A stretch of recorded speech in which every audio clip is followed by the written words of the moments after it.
What's going on, guys? Geo Level Design here. Thanks for tuning in, and we are in the last video of this series. Woo! An explosion here. Explosion here. Explosion right here. Whoa! Was that exciting? I know. I'm super excited about this because this is going to be kind of a bit of a bigger video compared to the other ones because there's a lot of things to go over. But I know that at this point, if you guys have followed the series, right, and now you're ready to really get your hands dirty with doing your drafts and everything, this is going to be the one for you. So basically kind of break this down into 3 parts. We're going to have the actual map and like gameplay breakdown, the interactions that happen in your level or in your world, whatever the case is in where you're building. Then we actually go to like the visual development, right? Making the prototype of it in engine, so you guys can actually go in there, play around it with the other mechanics and everything, see how they mesh well, balance it out. And then basically at that point is where we go into the QA stuff, right? Getting some of your friends, some other people from like forums to play test your game, get their feedback, and then obviously update your prototype accordingly, so we can go ahead and make the adjustments and then fine tune it further, right? So let's go ahead into the first part, which is the map and the gameplay breakdown. So we'll check that out right now. Sweet. So again, going into the first part of this video is going to be actually creating a map of the area, right?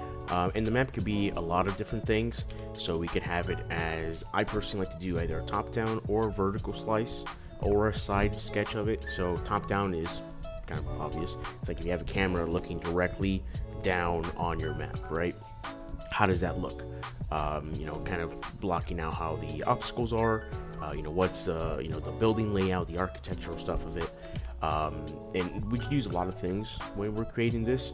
So we could use, I personally like to use graph paper. I feel like it's just the easiest for me because I can just draw cubes and squares and color code certain things. SketchUp is a good one for trying to do a 3D one.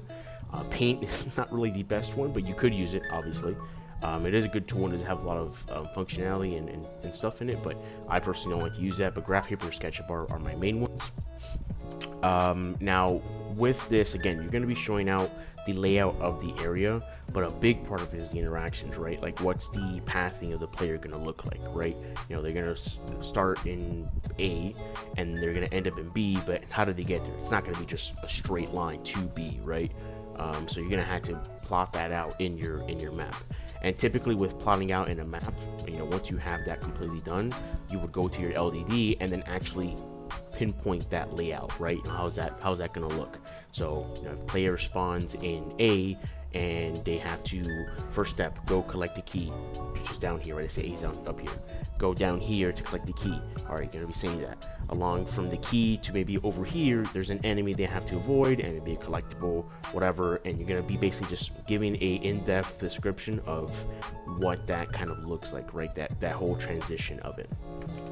A big thing that I like to use is a legend. Color coding is also perfectly fine too. If you don't know obviously what a legend is, it's basically just a breakdown of what each little symbol, again, each color on there might look.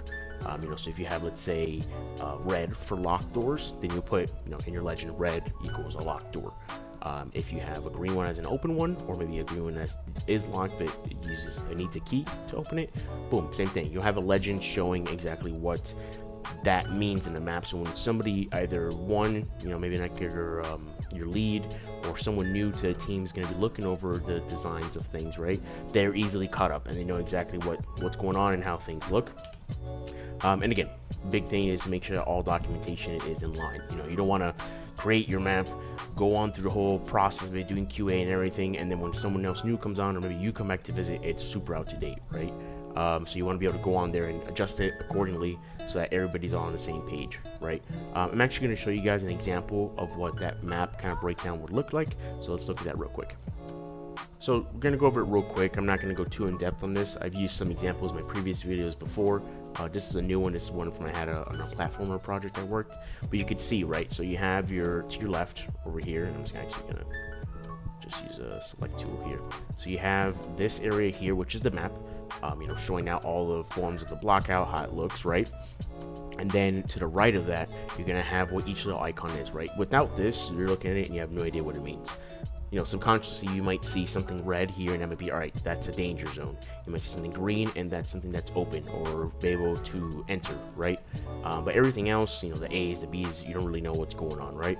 So if we look to the legend of it, you could see, just starting off, we have a player icon, the checkpoint, and the springboard. So we have a player icon here, we have a springboard here, and then we have checkpoints kind of all over the map, here, all over the place, right? And then same thing with this part, right? So you have platforms, what type of platforms are in here. You have doors, what does each type of door mean, right? The types of enemies, and then the collectibles, what each one is referring to, right? Could be just a collectible that has nothing to do with the game, could be just like a currency, could be something that you need to actually progress, right? So just wanted to show you guys kind of how that looks. And then again, for this map, you have your LDD that shows what A is, right? So like A and B, what links to that, what's the path and look. You kind of tell if you follow where the player icon is and just move from left to right, you could see that it's kind of a general path of what things look. But there are places where it splits off and it might get a little confusing. So you want to just keep that in mind when you're doing this, so you can really show in detail of what the map looks like and what it entails, one, and then two, have the appropriate documentation to showcase that as well. But that's pretty much it for the first part. Now we're going to go into the second part, right? And it's kind of a continuation of it, so let's go ahead into the next section. Sweet. So now for the second part, which is the fun, like hands-on part of it. Obviously creating a map is hands-on too, but it's not as, I guess, to say rewarding, right? Because you're actually bringing your draft to life, and that's going to be the prototyping visual development. So what that means is going into the bending, right? If you're a level designer, you're realistically more so actually doing this all in Engine. If you did create the map, then you would have your draft or wherever you did it, and then sometimes you might even import it to the engine, or you might just kind of like how I've done before, right? You have a graph paper of how it looks like, and then you're going to go ahead and start actually blocking it out in your engine. You can use Unity and Unreal. There's a lot of different softwares out there, but Unity and Unreal are pretty much the main ones. But again, if you're working in the 3D software, there's a bunch of them that you could use. Like I kind of mentioned before, you could use Maya, 3ds Max, Blender's great because it is free, so it's pretty nice, and a bunch of other ones. But again, this is a full block out of your map, and if you don't know this already, block out, gray boxing, white boxing, is basically just referring to a very simple rudimentary draft of your map. So instead of in this area you have a building, right? You're not going to have a building with the doors, the windows, the furniture inside. You're really just going to have a cube, right? Somewhat scale where you're trying to do, just to show that is what's going to be there. Now, a big thing I like to mention to a lot of people working on things, or myself, I like to follow, is having a proxy, right? And a proxy is just basically like an empty, could be a mesh, could be like just, let's say, the player character, but with no camera or anything on it, just something to show what the size of it is, right? Because when you're building out these maps in like software, or if you're doing it on graph paper like I do, you're not always going to have the exact size. So but when you start actually blocking it out, you're going to need that, right? Because you don't want to have, just say, you're creating a house, right, to the size of the player, and then the player is this big, you might make the house this big, right? But then for all you know, when you actually go in Engine, it's actually opposite, so now the player is actually this big. And imagine somebody being almost the size of a full house, right? I mean, if you're going for that, that's great, but realistically, you want to try and keep it as accurate as possible. So something, even for me, just using a simple cube, again, that's perfectly fine. Just kind of layering it out on top of the player to see how it looks. And again, if you are doing this in a 3D software, you're gonna finish it up, get it all done, and then basically just import the model in, get all the materials and everything on there too, if you're doing that as well, so that you could actually see how it looks in Engine. And with doing that, right, you want to be able to test it, see how it flows, how it plays. If at this point in this step, you're gonna have mechanics, right? So you want to make sure all the mechanics are laid out well, they blend well with each other, and then basically with doing that, you're gonna want to see what are like the big issues, right? If you're walking and then for some reason there's an invisible wall. It happens. Believe it or not, it may happen more than you think, but there's an invisible wall there you didn't see before. Maybe you forgot to remove it, or something with its collision was left on when imported and it's not supposed to, right? So now you know that's like a game-breaking error, so you have to go on there and fix it. Change it up, or re-import it with the correct collision, and then you're basically just going to repeat that throughout the whole level. And you're going to keep on doing that, playing it, go from start to end. keep notes of what's messing it up, unless again it's a game breaking error. You might want to end it and then adjust it. But just kind of keep that in mind when you're building these things out, right? And again, I could show you guys some examples on it. Actually, I'll put an example of one block out right here, and I'll put another one somewhere at the top too. They'll both be on screen right now. But that's kind of an example of what that block out looks like, right? It's just very base meshes showing what the level looks like. And then now to the next part, which we're going to go into right now, it's going to be the kind of like, it's a very crucial part that a lot of people do overlook. It's basically the QA testing, right? Being able to get somebody to work on your game, to play your game, and get the feedback, right? What needs to be done. So let's go ahead and get into a little more detail right now. Sweet. So last section of this video, very excited, and hopefully you guys are going along with this and kind of getting an idea of how the flow of everything kind of feels. Well, basically, again, this is the QA part of it. If you don't know what QA is, it's quality assurance, right? So it's basically just playtesting, what it means. The playtesting, obviously, you could just do a lot of playtesting yourself, but the way you see how it plays and how since you built this idea, it's going to be very different when you have completely fresh set of eyes, right? Someone who has no idea what to expect or what to play, and realistically maybe somebody that has never played this type of category before, right? This type of game. So you want to have other people test it, because then it's really going to be a true sign of like, all right, is this part of the game too hard? Are they getting stuck on something very simple? Does this need to be more of like a tutorial for the players? Stuff like that, right? So again, you can use friends. Sometimes with friends, it's good because you do typically have some on hand that can help you out. But sometimes it can be a little biased, right? I do like to stress you want to try and have them be as brutal as possible.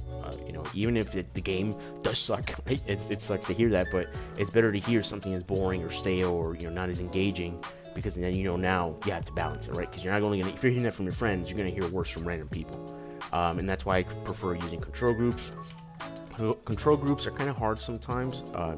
Reddit is a good tool because you can go on certain forums, say, hey, listen, we'd love to have some playtesters available.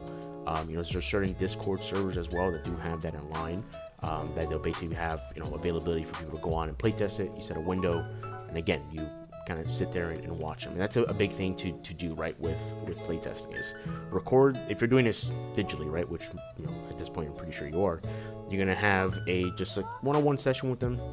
Record their gameplay and just take notes as they play, right? You might see them doing something that maybe you weren't anticipated. Maybe you might see them breaking the game, like, oh man, that's not good, right? You gotta fix that. And a big thing with doing the play testing is you want to do as little intro as possible, right? When you buy a game and you're playing it, there's not someone there to say, oh, make sure to do that, right? Unless you're watching a tutorial or a guide on it, then that's different. But realistically, you want to have it be as realistic as possible for when they're playing, and being able to go on to the game and just go through the motions of it. If you have like more hands-on tutorial, like, hey, you press A to do this and B to do that, all right, cool, that's fine. But realistically, you want to keep it as minimal as possible with your interruptions, unless they absolutely need it. Like if they don't know what to do next or they're stuck, then you could chime in on there, right? And a big part with that too is making sure that it's kind of tough to have the playtesters do this consistently, but basically have them just talk as they're playing, right? I'm gonna go grab this key. I think this key's for the door in the back. Oh, it's not for that door. What door is it for? Stuff like that really does help, because it goes through the thought process of what they're thinking of, right? And that helps you realize, like, oh man, if this key was meant for that door, and let's say 90% of the players kept on going to this door to unlock it, but it wasn't for that door, then maybe I got to do some sort of like audio visual cue to show that key is actually for this certain door, right? And then a good thing, you could do this before and after, but you could send out a form to kind of get an idea of how, like, what type of playtesters you have, right? Now, if you have 10 people and all of them have only been playing sports games, and your game is a platformer, you're gonna get a pretty raw feedback on the game, right? But to kind of get an idea what your range of your range for your game is, right? If you have somebody that plays sports games and play your platformer, and you have people who play just shooters and play your platform, it's a good sign, right? That means it's very well balanced and it's an easy flow to for any player wanting to try it out. But usually what you do is you like to send it afterwards, right? Google Forms is great for that. You could send, I think it's up to 10 at a time for it. It could be more. There's other ones too. I think Survey Monkey is a big one if you're doing like multiple ones, and they have like up to free, I think 50 maybe. There's a lot of different ones that you could use. Just those are two that I'm aware of. But you're filling out afterwards, kind of send out the experience, right? So when you send it over to them, maybe there's a certain area you weren't too sure of, or you want to see how it felt. You can ask about that, right? As an example, shooter game, you're introducing a mechanic where you're only using sticky grenades, right? And you want to ask them, well, how do you feel about this encounter with only sticky grenades? And make it good, bad, great, whatever. But that's still let you know, like, all right, maybe that's not really something you want to have in the game, or maybe that's a mechanic that you don't want to have entirely, right? You can ask about specific mechanics and see if they're a good fit for the game. The sticky grenade experience was horrible, nobody liked it. Maybe you gotta just wipe it clean, right, and not use it, and kind of clean up the scope of everything. Now with all those forms, right, you have all the feedback from your playtesters, obviously from yourself too, is now to go ahead and adjust the game, right? Focus on the really big ones, so things that the player either cannot progress forward with, one, or two, that it is just not an ideal situation. I say game breaker as in like there's a key to open a door to move forward and the key's not working for it, right? So that's something that you have to fix, because if not, there's no progression in it. Other examples could be like there's a locked door and a box next to it, but the player could just jump on the box and then jump over the door, right? And then that's it. They could easily just go forward in the game or progress in the game, but no events or firing, because they basically skipped the whole section, like skip the part of getting the key to open the door. So that's just something to keep in mind when you're kind of doing the revamp of it. And then I'm gonna go into adding just one little extra bonus section in here coming up now. So let's go into that real quick. Alrighty guys, and with that being said, that was the last part of this video series. Let's get a celebration. Woo! So glad you guys were able to tune in here and enjoy it. A little bonus thing I wanted to add, and I think I mentioned this back in phase 2, pretty sure, phase 2 of this series, where you kind of kept a track or a log of the assets that you may need in the game, right? So what's the layout of the area, it could be the for actual mechanics, visual cues, again, actual physical assets, auditorial cues, whatever it is. Now's the time to really start like owning on that. First, you want to focus on the things that are crucial for the game. Whether it's going to be blocking out the level or blocking out the certain mechanics, or bringing those to life, So that's something to keep in mind. But now it's going to be that whole point, once you have the level balanced out and it works beautifully after all your adjustments and your feedback, you're going to start getting those assets. And then again, if you're a level designer, you don't really do this. This is more the environment artist side. But if you are working on a small team or just yourself, that's when you're going to go on and start, bringing the actual area to the realistic standard of what the game is going to look like, like basically gold, alpha, beta phases, and then, alpha, beta, gold, vice versa. But you know what I mean. But figured I'd just throw a little tidbit in there, because that is super important still for any project. You don't want to just publish blockouts and mechanics, right? It's not really realistic. But nonetheless, you still want to be able to get that updated and have it, fleshed out fully. And again, I appreciate you guys watching this video series. If you have any comments, or questions towards this, maybe on an actual part of it that you're not too sure of, or how we can best approach it, definitely leave a comment in the video. And if you haven't already, subscribe to the channel, like the video. Again, appreciate everybody's time watching these. Hopefully I can do another one in the future, but I do appreciate your guys' time. Have a great rest of your day. Take it easy. I'll catch you in the next one.